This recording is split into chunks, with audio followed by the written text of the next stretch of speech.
All right, so the first question is, what is the teacher's role in supporting learning, improving planning and practice, upholding professional expectations, and collaboratively advancing the profession?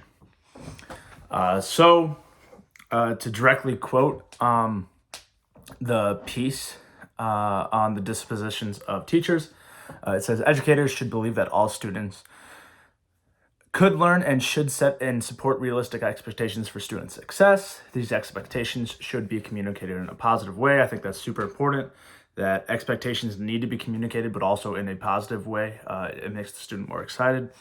High expectations is demonstrated by the following behaviors: identifying both strengths and weaknesses in students through assessments, using the knowledge to individualize instruction for each student, right? So each student is different, so instruction should be individual to the student. Monitoring and assessing a real-time and changing practice almost as quickly. All right, so just respond to your students quickly.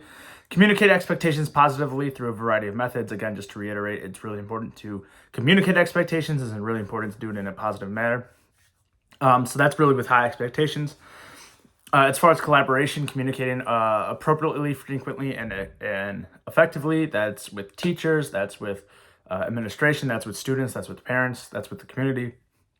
And finally, use student input to make decisions. Again, your students are a resource. Use your students. You collaborate with your students as much as you collaborate with your peers. Your students don't just collaborate with each other. There's someone to learn for.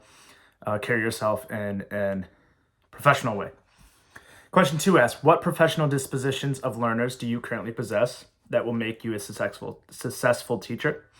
And what dispositions do you need to work on before you enter and continue to work in a classroom as a teacher? So just to reiterate those expectations or those dispositions, they are high expectations, respect for the diversity of others, fairness, professional conduct, reflection, curiosity, honesty, compassion, advocacy, and dedication. I'd like to think that the one I'm greatest at, or the one that I at least work the hardest at, is the one that's most important to me, and that's advocacy. You need to be an advocate for your students. A big reason I got into teaching is because I had two teachers. One was a huge advocate for me, and one was the complete opposite. And the impact that those two men were able to have on my life at a young developmental age, one a very positive impact, one a very negative impact.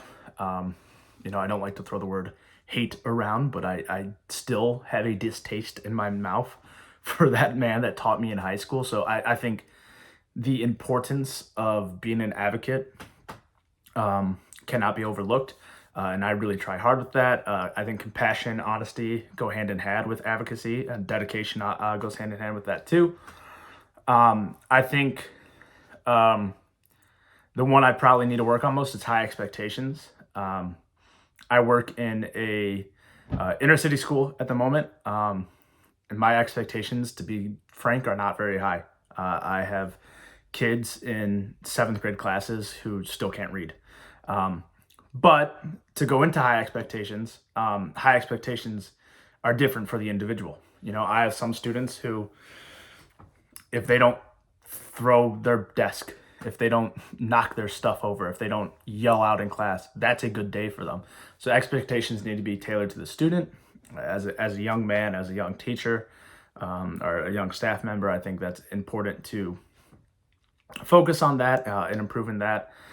Fairness, I think I am a fair person. I think I am pretty fair, but obviously we all have bias. And so I definitely have room to work on that as well.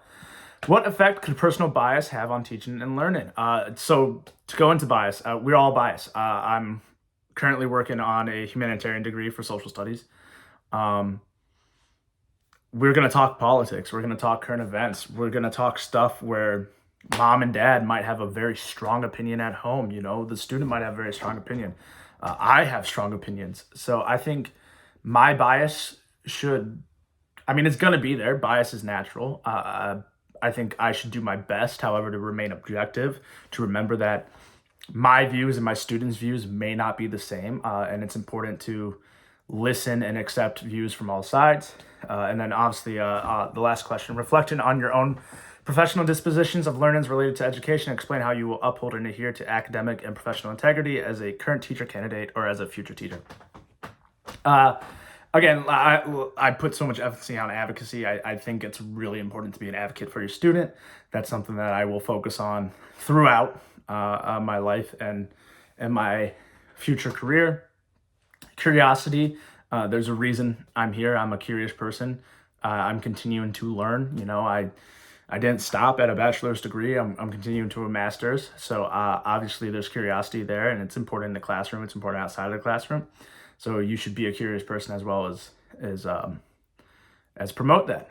I am enjoying the class. I look forward to continuing my education and continuing to be an educator.